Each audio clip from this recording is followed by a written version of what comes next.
Bonjour à tous. Aujourd'hui, je vais vous parler de l'espéranto. L'espéranto est une langue construite et conçue à la fin du 19e siècle par Ludwig Zamenhof dans le but de faciliter la communication entre les personnes de langues différentes à travers le monde.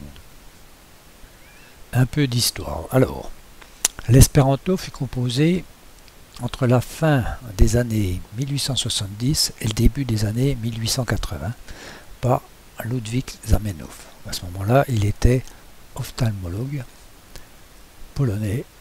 Il habitait à Białystok, alors en Russie. Maintenant, cette ville est en Pologne.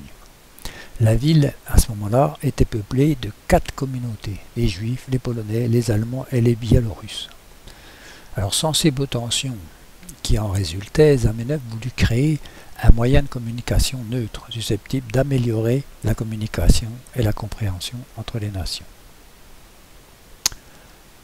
Après approximativement 10 années de réflexion, incluant diverses traductions et d'écriture d'œuvres originales, Zamenhof publia la Una Libro, premier livre, la première grammaire en langue russe de la langue internationale en juillet 1887, sous la forme d'une brochure imprimée à ses frais.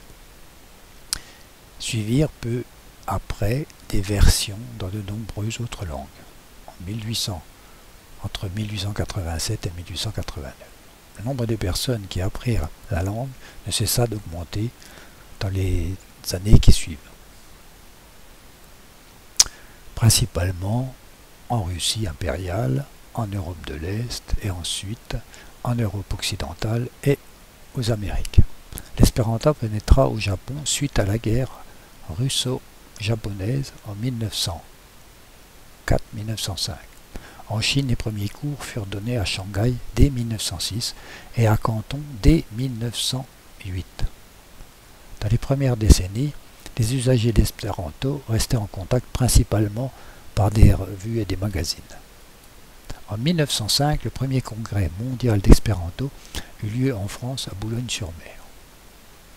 Les caractéristiques de l'espéranto furent fixées et ses objectifs définis. Cette langue devait être universelle, comprise et parlée par l'humanité entière. Depuis, des congrès mondiaux se sont tenus chaque année, sauf durant les 2 guerres mondiales. En 2005, le centenaire de l'espéranto fut célébré de nouveau à Boulogne-sur-Mer. L'espéranto se développe de plus en plus grâce à Internet et il y a des livres qui sont traduits, des livres de tous les pays qui sont traduits en espéranto. Il y a également de la musique, des groupes qui chantent en espéranto à travers le monde, un petit peu partout.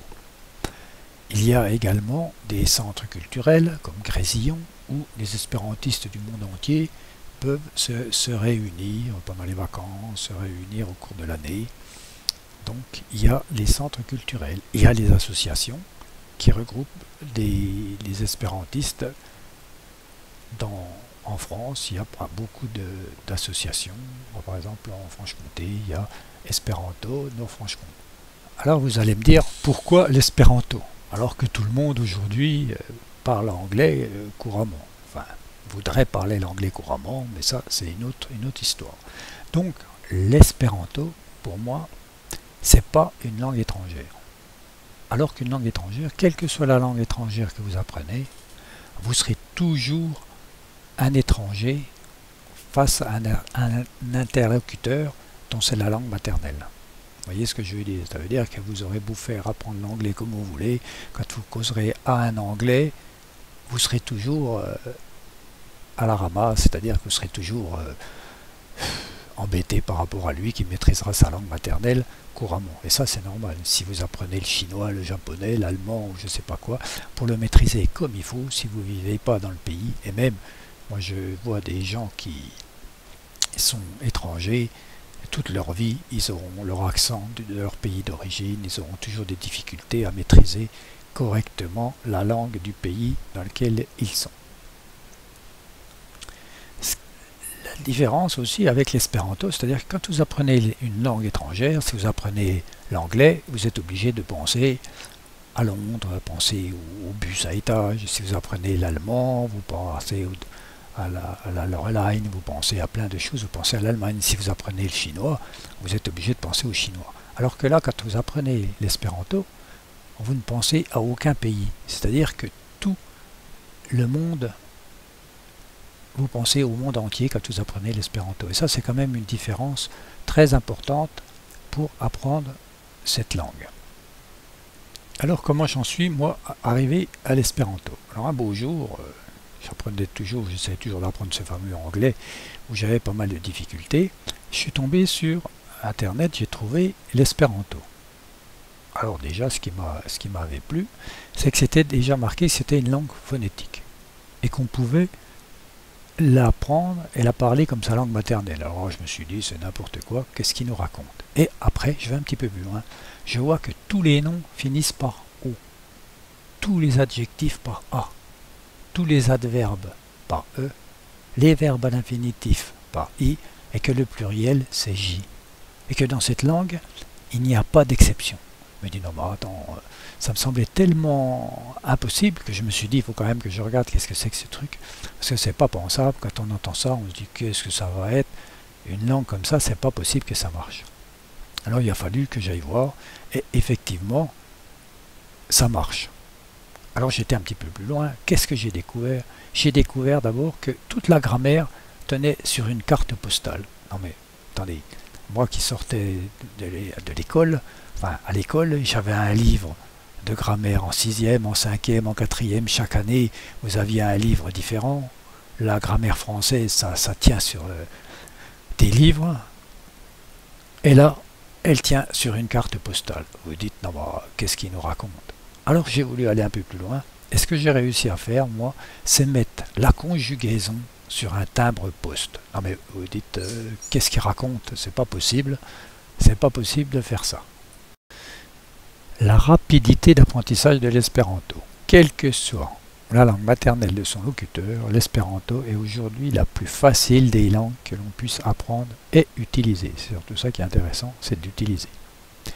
Et d'après le graphique effectué d'après les recherches comparatives réalisées par l'Institut de pédagogie cybernétique de Paderborn, en Allemagne, en 1987, qu'est-ce qu'on remarque? On remarque qu'il faut 150 heures pour apprendre l'espéranto, 1000 heures pour l'italien, 1500 pour l'anglais et 2000 pour l'allemand. Donc l'espéranto est quand même 10 fois plus facile à apprendre que l'anglais. Donc voilà pourquoi il est utile de l'apprendre, il est utile et facile de l'apprendre. Alors c'est facile de dire que c'est 10 fois plus facile que l'anglais, maintenant il faut le prouver. Alors là je vais vous le prouver. Donc l'espéranto est une langue phonétique. Alors qu'est-ce que ça veut dire? Ça veut dire que les noms ils s'écrivent comme ils se prononcent. C'est-à-dire que chaque lettre a un son et chaque lettre donne un son et ce sera toujours pareil. Il n'y a pas d'exception. Donc par exemple le A c'est arbo, B, banco. Alors il y a quand même des grandes difficultés pour nous, c'est qu'il y a quand même certaines lettres qui ne se prononcent pas comme en français. Par exemple le C c'est tse, tsigano. Il faut bien faire un tse. Le C, alors il y a quand même aussi une petite difficulté, c'est qu'il y a certaines lettres qui ont des chapeaux. Alors au début on se dit que c'est que ça, c'est embêtant de mettre des chapeaux. Bon, on en met en français, on en met partout, il y a des accents. Donc au début c'est un peu compliqué, mais en réalité il y a des logiciels qui permettent d'écrire facilement en espéranto et qui mettent les accents où il faut. Donc le C avec un chapeau c'est tse, chevalo, donc là c'est pareil aussi, vous voyez que c'est un peu facile, chevalo, vous pensez que c'est le cheval. D, domo, domo c'est la maison. Alors le E, il est un peu compliqué, c'est un E, c'est entre le E, le E et le E. Elefanto, donc il faut bien faire anto, toutes les lettres se prononcent. Hein. Filmo, donc le film. G, c'est un G, ça fait glasso, donc là il n'y a pas de problème. Alors le G, on a aussi un chapeau. Giardeno, pour faire le jardin. Hotello, alors là c'est là que ça se complique un peu. Il y a le H avec le chapeau qui n'est pas tellement utilisé, alors c'est là qu'il faut faire le R roulé, le R, bon, là, le H rola, rota, bon, c'est très compliqué pour les Français, donc, mais il y a très peu de mots, donc himero, voilà. Le I, idéo, le J. Alors le J, ça fait un Y, yaro, l'année. C'est comme ça qu'on fait aussi yes. On dit yes pour dire oui comme les Anglais, mais sauf que nous, on met un J. Le J, bon bah c'est J, hein, avec un chapeau, ce coup-là, il y a un chapeau, ça fait giornalo. Et là, on fait un J. Le K, contacto, L, libro, musico, nombro. Donc vous voyez, il y a déjà la moitié des mots que sans les apprendre, vous les savez.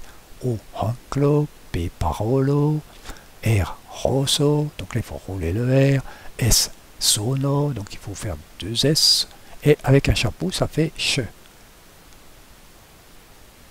Chaufforo, donc là c'est le chauffeur. Teatro, alors le U c'est comme les Allemands, on fait OU. Usino, le W. Le U ça fait comme un W. Hein. Le U, on met un U avec un chapeau, ça fait Wato, il faut faire, ça fait une espèce de W. Le V, vento, c'est le vent, et zen, zebro. Donc là, vous voyez, il y a déjà la moitié des mots que vous avez compris. Zebro, c'est le zèbre. Vento, c'est le vent. Hein, vous voyez, donc là, déjà, il y a la moitié des mots que vous savez déjà et vous savez prononcer. Maintenant, comme vous savez prononcer, vous savez écrire et lire l'espéranto. Alors, maintenant, voyons voir la terminaison des mots. Donc ça aussi, c'est spectaculaire. Donc, tous les noms finissent par O. Donc, par exemple, parolo, c'est une parole. D'accord? Ça finit par un O, c'est un nom. Donc, c'est une parole. Maintenant, je mets un A à la place. Parola. Et ça devient un adjectif, ça devient oral. C'est pas croyable. Après, je mets un E. Parole, ça devient oralement. Après, j'ai un I. Je vais mettre un I. Paroli, ça veut dire parler à l'infinitif. Et si je veux faire un pluriel, je mets un J. Paroloi. Et là, j'ai des paroles. Alors vous vous rendez compte qu'avec un seul mot, parolo, une seule racine, j'ai réussi à faire parole, oral, oralement, parler, et des paroles, j'ai fait le pluriel. Et tout ça, simplement. Et ça, c'est valable pour tous les noms, tous les mots, toutes les racines, vous pouvez faire pareil. Car en espéranto, il n'y a pas d'exception. Alors maintenant, passons à la conjugaison. Donc là, j'ai ressorti mon petit timbre qui allait bien avec la carte postale pour vous parler de la conjugaison en espéranto. Donc en espéranto, c'est comme en français, il y a des pronoms. Donc je, c'est mi, tu, c'est vi. Donc en espéranto, on tutoie, on vous voit, c'est pareil, c'est comme en anglais. Li, pour il c'est li, elle, c'est she, et il y a un neutre. C'est un peu comme en allemand, ji. Donc là, c'est pour le chat, c'est pour la table, voilà. Nous, c'est ni, vous, c'est vi, et il et elle, c'est ili. Voilà. Donc, on prend le verbe esti. C'est le verbe être à l'infinitif, hein, puisqu'on a vu que c'était un mot qui finissait par un i, donc on a l'infinitif. Donc maintenant, on va passer au présent. On va mettre as au présent à la place du i. Mi estas, je suis. Vi estas, tu es. Li estas. She estas, elle est. Et ça, à toutes les personnes, on met as à la fin. Après, vous me dites, on va faire le passé, on met is. Mi estis, ça veut dire j'étais. Au futur, on met os. Mi estos, vi estos, li estos, je serai. Au conditionnel, mi estus. À l'impératif. Alors à l'impératif, c'est estus. Il n'y a plus de... Hein, c'est soit, soyons, soyez. Donc là, ça nous fait un petit peu rapprendre notre français. Il faut qu'on aille revoir ce que c'est que le conditionnel, ce que c'est que l'impératif en français pour savoir ce qu'on dit en espéranto. Donc voilà. Donc une fois que vous savez ça, vous savez tout. Vous savez l'infinitif, vous savez le présent, le passé, le futur, le conditionnel et l'impératif. Et ça, pour tous les verbes. Il n'y a pas d'exception. Donc en 5 minutes, avec ce petit timbre, vous apprenez ça et vous saurez tous les mots. Quand vous voyez un mot qui finit par un S, vous savez que c'est un verbe qui est conjugué au présent. Voilà l'histoire de la conjugaison. Voici une petite liste de 48 verbes. Vous voyez, c'est tous des verbes, car tous les mots finissent par i. Donc c'est tous des verbes à l'infinitif. Par exemple, tirer, tirer. Mi tiras, vi tiras, je tire, tu tires. Legi, lire. Ludi, jouer. Remer, ramer. Courir, courir. Montrer, montrer. Sidi, s'asseoir. Canti, chanter. Stari, stari c'est être debout. En espéranto, on dit souvent que les choses sont debout. Stari, c'est être debout. Mistaras, je suis debout. Halti, c'est arrêter. Jeti, c'est jeter. Raconti, c'est raconter, raconter une histoire. Labori, c'est travailler, etc. Donc là, vous pouvez prendre tous ces verbes et les conjuguer à toutes les personnes, au présent, au passé, au futur, au conditionnel et à l'impératif. Vous voyez déjà, comme l'espéranto, c'est quand même facile. Donc là, vous avez déjà pas mal de verbes que vous pouvez utiliser facilement. Donc, voilà la conjugaison. Alors maintenant, un petit peu de grammaire. Alors donc, qu'est-ce qu'on voit? Mia. Donc on se dit, ça finit par un A. Donc, exactement, c'est un adjectif possessif. Donc vous prenez les pronoms et vous mettez un A et vous avez les adjectifs possessifs. Mia, tia, lia, chia, gia, nia. Alors mon, ton, son, notre, votre, leur. Voilà. Donc c'est très simple. Vous mettez le A au pronom et vous avez l'adjectif. Vous avez un adjectif possessif. Alors ce qui est encore plus spectaculaire, nous allons voir maintenant, c'est ces fameux articles. Alors en français, on a le, la, les, un, une, des, on a les articles. Et en allemand, on a die, der, das, il y en a encore plus, c'est encore plus compliqué. Alors en espéranto, il n'y en a qu'un. Alors là, vous dites, qu'est-ce qu'il nous raconte? C'est pas possible qu'il y ait qu'un seul article. Ben si, voilà. Alors regardons.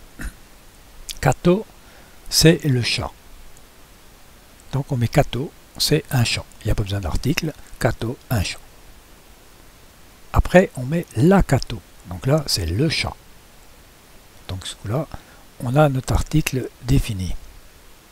Alors vous allez me dire, bon bah d'accord, mais maintenant comment vous allez faire le féminin? Eh bien c'est simple, le féminin, on le verra plus tard, on ajoute un petit préfixe, suffixe, affixe, et là c'est un suffixe puisque c'est placé après, donc on met catino, et là on a le féminin de tous les animaux, vous verrez, on verra ça plus tard. Donc là, la catino, c'est la chatte. Une chatte, ça sera catino. Et vous me dites, bon, ben maintenant, comment on va faire les pluriels? Eh bien, c'est simple, on met le J à cato, et on a la catoille, on a des chats, on a catoille pour faire des chats. Voyez, et voilà, en résumé. Alors, en résumé, un seul article en espéranto. Par exemple, alors on fait cato, c'est le chat, il y a un chat, donc il n'y a pas besoin d'article. La cato, c'est le chat. La catino, on met le in pour faire le féminin des animaux ou pour faire le féminin. Donc on a la chatte. Et on met catoille, on met le J du pluriel. Alors donc là on a des chats, donc il n'y a pas d'article, c'est indéfini. Et la catoille, on a les chats. Donc vous voyez comme c'est simple, on n'a plus besoin d'apprendre comme en français, un, une, la table, la chaise, le fauteuil. D'ailleurs je me demandais toujours à quoi ça servait. Pourquoi c'était si compliqué d'apprendre ces articles, alors qu'en réalité, en espéranto, on peut très bien s'en passer. C'est vraiment miraculeux. C'est pour ça que l'espéranto est si facile à apprendre. Vous ne prenez pas la tête avec les articles, comme dans beaucoup d'autres langues. Voilà ce qu'on peut dire sur les articles en espéranto. Bon, maintenant, nous allons faire une petite pause. On va parler des nombres. Parce que les nombres aussi c'est important et c'est aussi facile en espéranto. Donc là, il vous suffit d'apprendre ces mots-là. Unu, un, du, deux, tri, 3, quar 4, quin 5, ses 6, sep 7, hoc 8, nao 9, dec 10, cent 100, 1000, 1000, miliono, miliono, million, miliardo, milliard. Une fois que vous avez appris ces chiffres, vous pouvez tout dire les chiffres. C'est pas comme en français où une fois qu'on est à 10, il faut dire 11, 12, 13, apprendre encore des chiffres. Là, pour faire 11, vous prenez dec ou nous et ça vous fait 11. Vous mettez dec tri, ça vous fait 13. Dec hoc, ça va vous faire 18, etc. Pour faire 20, vous faites doudec. Doudec dou, vous avez 22. Si vous faites tridec, eh ben vous avez 30. Si vous faites tridec hoc, vous avez 38. Et après, vous voulez faire cent, tridec dou, 132. Dou cent, dec hoc, 218. Une fois que vous avez appris ces quelques chiffres, vous pouvez tout calculer. Tricent ou dec quar 1000, sescent hoc dec dou. 324 682. Voilà. Donc une fois que vous avez appris rapidement ces quelques chiffres, vous pouvez tout dire, car il n'y a pas d'exception en espéranto et vous savez tout faire. Donc si vous voulez faire tridec, eh bien vous faites 30. Si vous voulez faire ocdec, vous faites 80. Tout est facile en espéranto. Alors l'espéranto est une langue agglutinante. Ça veut dire que c'est un peu comme un jeu de logo. On prend des bouts de mots et on en rajoute des autres. Alors là, on a les préfixes, les suffixes. Le total, c'est les affixes. Donc les préfixes sont devant, les suffixes sont derrière. Alors commençons par le premier. Par exemple, mal. Ça veut dire le contraire. Ça ne veut pas dire bien et mal comme en français, ça veut dire le contraire. Alors granda, c'est grand. Malgranda, c'est petit. Bella, c'est beau. Malbella, c'est moche, c'est pas beau. C'est toujours le contraire. Donc ça, maintenant, dès que vous savez un mot, vous pouvez faire tout de suite le contraire en mettant mal devant. Comme en espéranto, il n'y a pas d'exception. Donc c'est simple, vous savez faire le contraire de tous les mots que vous trouvez. Miss, c'est quand vous faites une erreur. Fari, c'est faire. Misfari, c'est faire une erreur, quoi. C'est se tromper. Alors maintenant aussi, ce qui est intéressant, c'est pour faire le féminin. Donc on a trouvé par exemple chevalo, c'est le cheval, hein, où on avait cato tout à l'heure. Donc ici on met in, et on a cheval ino, et on a la jument. Donc on n'a pas besoin d'apprendre 50 mots comme en français, cheval, jument. Là, on sait faire les juments. Et on va plus loin, on sait faire le descendant, avec id, cheval ido. Donc à ce moment-là, c'est le poulain. Cat, c'était notre chat. Cat ido, ça sera le chaton. Et ça, c'est valable pour tous les animaux. Donc ce que là, vous savez faire le féminin et les descendants de tous les animaux. Ce qui n'est pas facile en français. Quand il faut en français que vous appreniez le poulain, voilà. Voilà, donc ça c'est très très pratique. Oul, c'est l'individu. Barbeau, c'est la barbe. Barboulot, ça veut dire un homme à barbe. Iste, c'est un petit peu comme en français, un pianiste, c'est iste aussi. Donc on a panneau, c'est le pain, et là, panisto, c'est pas le pianiste, mais c'est le boulanger, c'est celui qui fait le pain. Panneau, panisto. En français aussi on avait ça, mais comme en français on a plein d'exceptions, on commence avec fleuriste, voilà, celui qui vend des fleurs, c'est un fleuriste. En espéranto, ça sera pareil, floristo, ben voilà, ça sera celui qui s'occupe des fleurs. En espéranto, comme il n'y a pas d'exception, on ne peut pas se tromper. Estre, c'est le chef. Urbo, c'est la ville. Urbestro, ben ça sera le maire, c'est le chef de la ville. Et des mots comme ça, des petits mots, bon, je ne les ai pas tous mis là, hein, je vous laisse un petit peu le plaisir d'aller plus loin et puis de chercher, je vous mets juste l'eau à la bouche. Et il y en a une quarantaine. Mais quand vous savez ces 40 mots, vous savez faire des centaines de mots. Ça va beaucoup plus facile, ça simplifie beaucoup le vocabulaire, car ce qui est le problème dans une langue, c'est le vocabulaire qui est toujours immense. Donc là, avec les suffixes et les préfixes, on supprime beaucoup de mots compliqués, beaucoup de mots qui sont faciles à retenir quand on a la racine du mot. On sait les multiplier en beaucoup de mots. Voilà.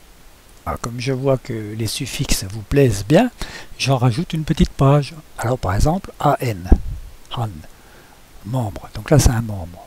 Urbo, c'est la ville. Urbano, donc on aura les habitants de la ville, les membres de la ville, les citadins. Un ensemble, donc on a Arbo. Arbo, c'est un arbre. Arbaro, donc on aura un ensemble, on aura une forêt.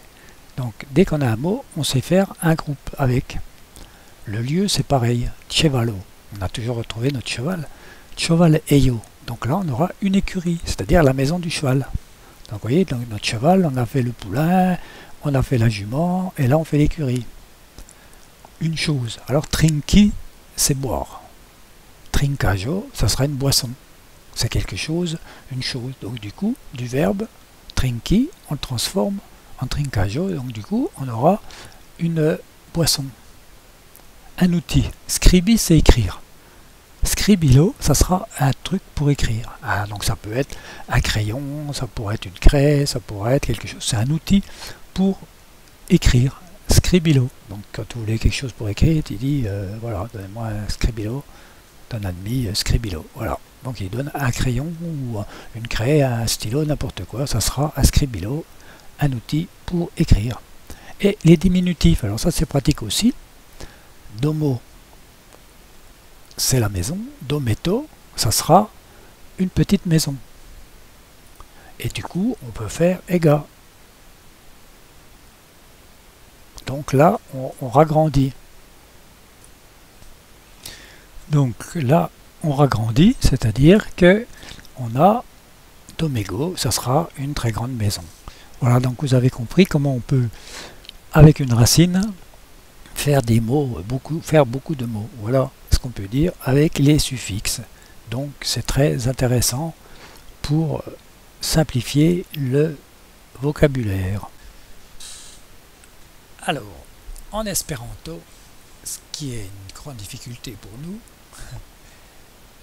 une des rares difficultés, c'est ce fameux accusatif. Alors à quoi il sert?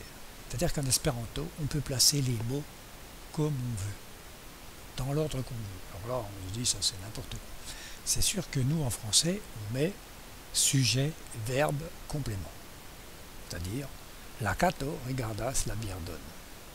Donc le chat regarde l'oiseau. Ça nous semble évident, on ne va pas faire l'inverse. Donc je regarde un petit peu dans Wikipédia, là, et ils nous disent que, alors ils prennent comme exemple, ils mangent la paume. Alors ils mangent la paume, il y a 42% des gens qui utilisent ça, enfin des langues qui utilisent ça. Donc il y a le français, le mandarin. Donc vous voyez, même les Chinois utilisent sujet, verbe, complément. Mais maintenant, sujet, complément, verbe, c'est-à-dire qu'ils mettent le verbe à la fin, c'est les Japonais, les Latins, les Turcs, 45%.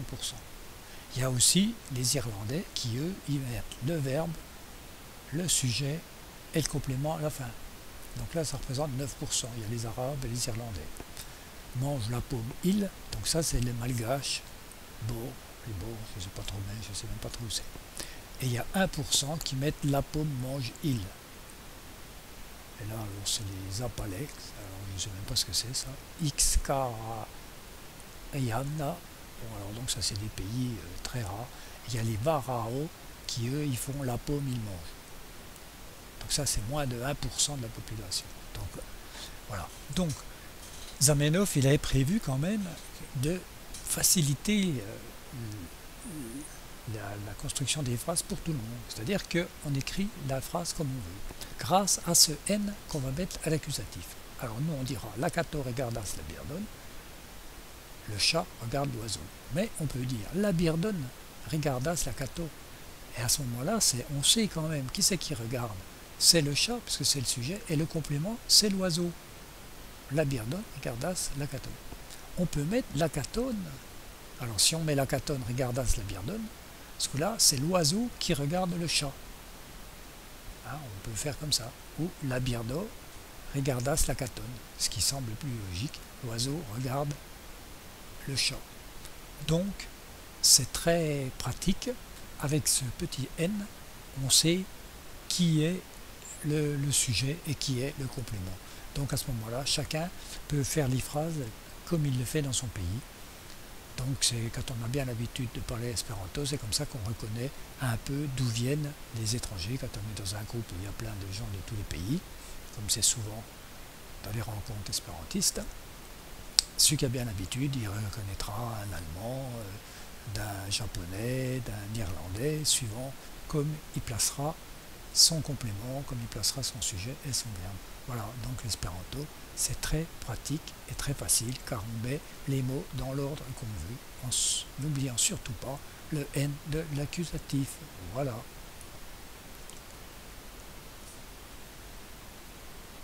Donc saluton, ça veut dire bonjour, salut. Donc on voit qu'il y a le N de saluton, ça veut dire je vous souhaite un bonjour. Donc c'est pour ça qu'on retrouve ce fameux N à saluton. Et gis revido, bon là c'est une autre règle qu'on verra, que vous apprendrez plus tard, je ne vais pas quand même tout vous apprendre, parce que vous en sauriez après presque plus que moi. Donc gis revido, c'est au revoir, bonan tagon, là c'est pareil, on retrouve les N, bonjour, bonan nocton, ça c'est la nuit, kiel vivartas, ça c'est comment vas-tu, bonnet, donc là c'est un adverbe, dankon, merci. Donc voilà quelques phrases que vous pourrez apprendre rapidement et que vous pourrez replacer quand vous rencontrez quelqu'un. Si quelqu'un vous dit saluton, vous saurez que c'est un espérantiste. Vous pouvez lui dire saluton. Bonan tagon, ça sera bonjour. Voilà quelques phrases utiles que vous pouvez apprendre rapidement. Bon, maintenant vous avez vu un petit peu l'espéranto, comment c'était, que c'est une langue, comment elle s'articule, que c'est une langue assez facile, mais qu'il faut quand même se donner du mal de l'apprendre. Vous avez vu, il faut au moins quand même 150 heures pour pouvoir la pratiquer quand même assez couramment. Donc, vous vous dites à quoi ça peut bien servir. Alors moi, j'ai une réflexion, je me dis, par exemple, vous rencontrez un Alsacien, vous lui dites, qu'est-ce que t'es? Bon, il vous regarde, puis il dit, moi je suis Alsacien. Ah bon, puis vous dites, puis encore, il dit je suis français, c'est-à-dire qu'il est alsacien et après il est français. Pourquoi ça? Simplement parce que quand il est, bien souvent, il y a les Alsaciens, les Bretons, les Octonans, il y a beaucoup de régions qui ont un dialecte à eux. Donc ils se sentent différents un peu des autres puisqu'ils sont alsaciens. En premier, ils ont appris l'alsacien et après ils ont appris le français. D'ailleurs, moi, quand j'allais en Alsace, je connaissais des gens qui commençaient les phrases en français parce qu'ils savaient que je ne savais pas l'alsacien, et ils finissaient la phrase en alsacien. Et je leur disais, oh, oh, oh, ah oui. Et bien souvent, ils nous disaient, on entendait parler, il y a les Alsaciens, puis il y a les Français de l'intérieur. Nous, on était les Français de l'intérieur.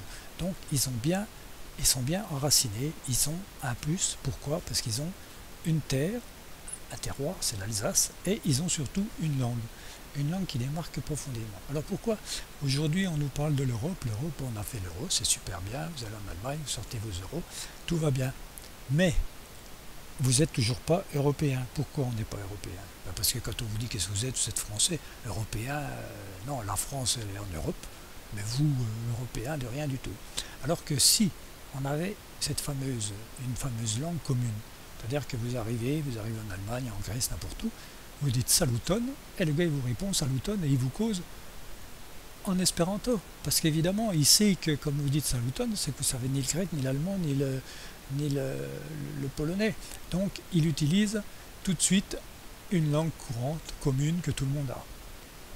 Donc, l'espéranto pourrait servir à ça et à créer justement une Europe. Parce qu'à ce moment-là, quand vous iriez vous passer les frontières, déjà qu'ils ont supprimé les frontières, vous vous promenez, vous arrivez, vous savez que le gars, que vous n'êtes plus en France, par exemple, et bien vous parlez en espéranto. Et à ce moment-là, le gars qui est en face, il vous parle en espéranto. Et tout le monde se comprend facilement. Et à ce moment-là, les peuples se réunissent parce qu'on aurait quoi? Au moins un point commun. Parce qu'aujourd'hui, qu'est-ce que vous avez de commun avec les Grecs, les Polonais, les Suédois, les Norvégiens? Rien. On a juste que notre pays, il est en Europe. Et demain, si on avait cette fameuse langue commune, l'espéranto, on aurait au moins un point commun, on arriverait à dialoguer et à se comprendre beaucoup mieux. C'est sûr que bon, ça n'intéresse pas trop les hommes politiques, parce qu'aujourd'hui, l'idée c'est de se faire coloniser par l'anglais, ils veulent commencer à faire apprendre l'anglais à nos enfants, pourquoi pas, au détriment certainement du français, parce que quand on va commencer à apprendre l'anglais à la maternelle, c'est sûr qu'on a peut-être des chances de le savoir mieux l'anglais à la fin que le français. Mais bon, ça c'est une autre histoire. C'est une autre histoire. Alors que si on apprend justement l'espéranto, l'espéranto protège justement la langue maternelle de chacun. C'est ça l'avantage. Hein, c'est-à-dire que chacun garde sa langue maternelle et a une deuxième langue. Les Alsaciens ont gardé leur langue, l'alsacien, ils le parlent, et après ils parlent français. Mais ils sont alsaciens et après français, et après eux ils auraient la chance d'être encore européens. Donc ils auraient trois langues, alors que nous pour l'instant on a le français, l'anglais qu'on essaye d'apprendre pendant 20 ans à l'école et puis qu'on ne sait toujours pas, parce que c'est quand même pas facile. Et voilà où on en est. Donc si nos politiques voulaient vraiment le bien des peuples et le bien des gens, ils nous feraient apprendre l'espéranto. Quand moi je pense que si on s'en donnait la peine, dans 5 ans, il y aurait 80% de la population européenne qui pourrait parler l'espéranto. Parce que vous voyez, c'est quand même très facile, il suffit de s'y mettre. En plus, c'est une langue. Ils ont fait des tests, ils sont aperçus, ils avaient pris 2 classes. Ils ont fait apprendre l'espéranto à des jeunes, bon, je ne sais plus trop quel âge ils avaient, enfin peu importe, et les autres ont appris l'anglais. Les autres, ils ont fait 2 ans d'espéranto, et après ils se sont mis à l'anglais. Qu'est-ce qu'on s'est aperçu? On s'est aperçu que ceux qui avaient appris l'espéranto finissaient par mieux parler l'anglais que ceux qui avaient appris l'anglais. Et ça, vous me dites, oh, mais pourquoi? C'est simple. C'est-à-dire que l'espéranto, ça vous montre bien la base. Là, on a vu, vous avez vu, il faut reconnaître le nom, le verbe, l'adjectif, le complément et tout ça. On apprend carrément les bases. C'est un peu comme en mathématiques, on fait les additions, les soustractions, et après, les multiplications et les divisions. Là, non, on apprend sa langue maternelle. Donc sa langue maternelle, elle est compliquée. C'est-à-dire que l'addition, ça serait même pour moi l'espéranto. La langue maternelle, ça serait la soustraction, c'est-à-dire que c'est facile. Hein. Et après les multiplications et toutes les divisions, c'est les langues étrangères. Maintenant, nous, on commence directement par apprendre notre langue maternelle, là, on n'a pas le choix, il faut quand même bien l'apprendre. Et après, on nous fait apprendre l'anglais, puis après une deuxième langue, pourquoi pas. Encore là, on apprend l'anglais, puis après on va apprendre l'espagnol ou l'allemand. Comme ça, on est sûr qu'on n'en sait aucune à la fin. On finit même par perdre son français parce qu'on mélange tout. Enfin voilà, ça c'est mon idée sur l'espéranto. Et voilà, on arrive à la fin de cette vidéo. J'espère que je vous ai donné un petit peu envie d'apprendre l'espéranto. Et si vous voulez en savoir plus, vous pouvez aller voir alors, sur internet, hein, vous cliquez Espéranto et vous trouverez plein de sites. En particulier, vous pouvez aller voir le site d'Espéranto France, auquel je remercie car j'ai repris 2-3 vues. Pourquoi refaire? Je me dis toujours pourquoi refaire moins bien ce qui est déjà bien fait. Donc j'ai utilisé 2-3 de leur image qui était en libre service sur internet.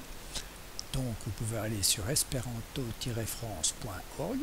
Vous pouvez aller aussi sur Espéranto NFC, c'est-à-dire Espéranto Nord-Franche-Comté. Donc ça, c'est notre association en Franche-Comté, au nord de la Franche-Comté. Et puis vous pouvez aller voir aussi mon site où je parle de l'espéranto sur martinjean.eu. Voilà, donc je vous remercie de votre visite.